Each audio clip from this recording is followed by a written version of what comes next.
Hello friends, আসসালামু আলাইকুম। আজকের রেসিপিতে স্বাগতম জানাচ্ছি। আজকে ঝটপট নতুন রাঁধুনিদের জন্য রোল রেসিপি নিয়ে চলে আসলাম। প্রথমে আমি এখানে 1 কাপ ময়দা নিয়েছি, দেখতে পেয়েছেন। তারপরে আমি এখানে দিয়ে দিব সামান্য লবণ, পরিমাণ মতো লবণ দিয়ে দিব। তারপরে আমি এখানে 2 টেবিল চামচ রেগুলার রান্নার তেল দিব। আপনারা চাইলে ঘি অথবা বাটার দিতে পারেন। তারপর আমি এখানে দিয়ে দিচ্ছি ডিম। আমি এখানে একটি ডিম দিয়ে দিচ্ছি, আপনারা ডিমটা না চাইলে স্কিপ করতে পারেন, কারণ ডিমটা দিলে খেতে কিন্তু অসম্ভব মজার হয়। কারণ আমি বাসায় তৈরি করেছি, আমার কাছে কেমন লেগেছে সেটাই আপনাদের সাথে বলছি। তারপর আমি হালকা কুসুম গরম পানি দিয়ে, একদম হালকা কুসুম গরম পানি দিতে হবে, আবার বেশি গরম পানি দেওয়া যাবে না। হালকা কুসুম গরম পানি দিয়ে আমি একটি গোলা তৈরি করে নিব, পাতলা পাতলা একটি গোলা তৈরি করে নিব। দেখতে পাচ্ছেন অনবরত নেড়ে চেড়ে দিচ্ছি, আর কিন্তু একবার পানিটা দেওয়া যাবে না, তাহলে বেশি পান্না পান্না হয়ে যাবে। তাই অল্প অল্প করে আমি 3বারে কিন্তু 1 কাপ ময়দার মধ্যে আমি প্রায় 1.5 কাপের মতো পানি দিয়েছি। এরকম পাতলা একটি গোলা নিতে হবে। গোলাটা দেখতে পাচ্ছেন খুব সুন্দরভাবে কিন্তু তৈরি হয়ে গিয়েছে, আর এরকম পাতলা করতে হবে গোলাটা। আমি কিন্তু অনবরত নেড়ে চেড়ে দিচ্ছি, দেখতে পাচ্ছেন। আর যত নেড়ে চেড়ে দেবেন তত কিন্তু সফট একটি গোলা হবে। আমি দেখিয়ে দিচ্ছি কীরকম গোলাটা হতে হবে। তারপরে চুলায় একটি প্যান বসিয়েছি, দেখতে পেয়েছেন। আমি এখানে কোনো তেল বা বাটার কিছুই দেইনি, একটি টিস্যু পেপার দিয়ে আমি মুছে দিচ্ছি। এরকম একটি প্যান নিয়েছি, এরকম একটি প্যান নিলে কিন্তু আর তেলের প্রয়োজন নাই। তারপর এটা হালকা গরম হলে কিন্তু আমি এখানে দিয়ে দিলাম অল্প করে, দেখতেই পাচ্ছেন। দিয়ে এভাবে প্যানটাকে ধরিয়ে এভাবে ঘুরিয়ে দিতে হবে, একদম পাতলা একটি রুটি হয়ে যাবে। আমি 1 মিনিট পর আমি দেখতে পাচ্ছেন খুব সুন্দর একটি রুটি হয়ে গিয়েছে। এখন আমি এটাকে উঠিয়ে নিচ্ছি, দেখতে পাচ্ছেন। এভাবে করে আমি সবগুলো তৈরি করে নিচ্ছি। দেখতে পাচ্ছেন কতটা পাতলা, একটার মধ্যে একটা কিন্তু লাগেনি। এরকম পাতলা রুটি তৈরি করে নিতে হবে। আর বাসায় রোল তৈরি করার জন্য কোনো পরিমাণ ব্রেডের প্রয়োজন নাই। এটা কিন্তু এই রুটি দিয়ে আমরা বাসায় ময়দা দিয়ে তৈরি করতে পারি। এটা ঠান্ডা হতে দিয়েছি। এখন চুলায় একটি প্যান বসিয়ে এখানে তেল দিয়ে দিলাম 2 টেবিল চামচ তেল। তারপর পেঁয়াজ কুচি দিয়ে দিলাম আধা কাপ, তারপরে আধা কাপ থেকে 1 কাপ, তারপরে কিছু চিকেন দিয়েছি, মুরগির মাংস 1 কাপের মতো, কাঁচামরিচ কুচি দিয়েছি, আদা আর রসুন দিয়েছি 1 টেবিল চামচ করে। এখন আমি খুব সুন্দরভাবে এগুলো ভেজে নেব, যাতে আদা রসুনের গন্ধটা না আসে, এবং চিকেনটা খুব সুন্দর করে ভেজে নিব। চিকেনটা কিন্তু খুব সুন্দরভাবে কষানো হয়ে গিয়েছে। এ পর্যায়ে আমি এখানে দিয়ে দিব সয়া সস আধা কাপের মতো।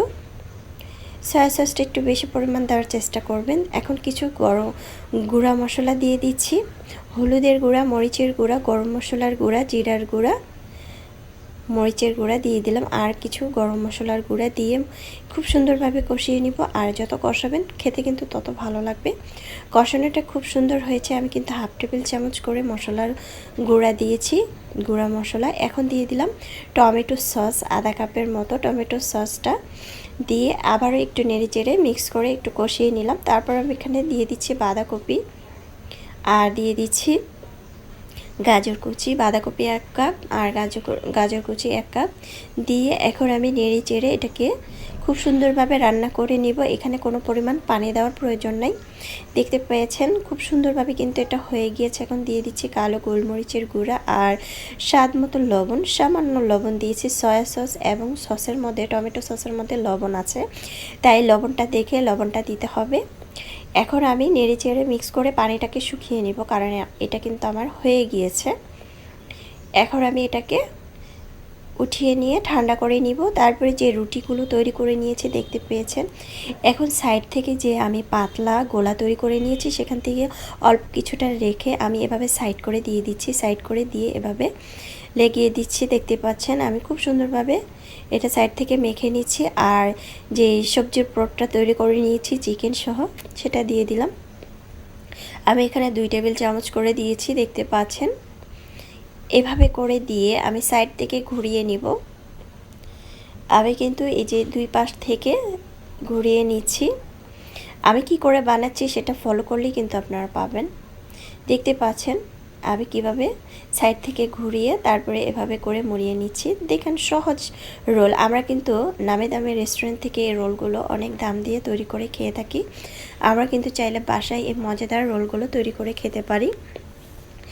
এখন একটি ডিম লবণ দিয়ে আমি ভেঙে নিয়েছি, ডিমের মধ্যে ঘুরিয়ে, আর বাসায় ব্রেড গ্রাম তৈরি করে নিয়েছি, এইটার মধ্যে ঘুরিয়ে নিচ্ছি। আপনারা চাইলে ব্রেড গ্রাম দিয়ে ঘোরাতে পারেন অথবা না চাইলে না দিতে পারেন, কিন্তু ব্রেড গ্রামের সাথে দিলে কিন্তু খেতে ভালোই লাগে রোলটা।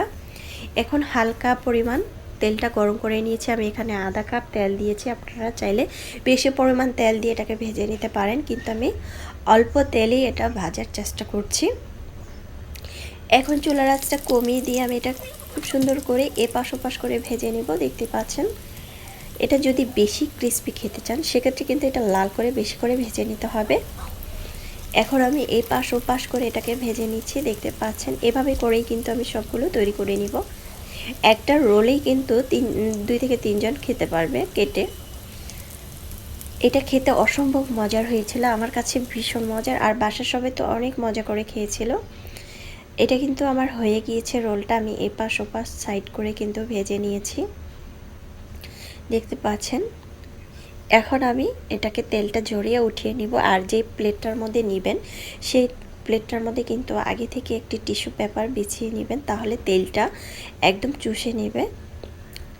রোলের মধ্যে যে তেলটা লেগে আছে সেই তেলটা কিন্তু টিস্যু পেপারটা নিয়ে নেবে। এখন আমি একটা বাটিতে পরিবেশন করে নিয়েছি। মাশাআল্লাহ, দেখতে যেমন সুন্দর হয়েছে, খেতে কিন্তু আলহামদুলিল্লাহ এতটাই মজাদার হয়েছিল।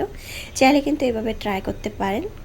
এটা খেতে অসম্ভব মজার হয়েছিল। আশা করছি রেসিপিটি ভালো লেগেছে। ভালো লাগলে অবশ্যই চ্যানেলটা সাবস্ক্রাইব করে লাইক দিয়ে পাশে থাকবেন। দর্শক বেশি বেশি ভালো থাকবেন, খাবার কখনো অপচয় করবেন না। আমরা চাইলে এক এক দিন এক এক রকম করে কিন্তু বাসায় তৈরি করে ফেলতে পারি ঝটপট। আর বাইরে কিন্তু প্রচুর পরিমাণ শীত, আমরা কিন্তু বাসায় গরম গরম এই রোলগুলো তৈরি করে খেতে পারি। আমরা অনেক সময় রোলগুলো কিন্তু অনেক দাম দিয়ে কিনে খেয়ে থাকি। আমরা বাসায় যদি এরকম রোল তৈরি করে বাচ্চাদের টিফিনে দিতে পারি, বাচ্চারা কিন্তু চেটেপুটে খেয়ে নেবে।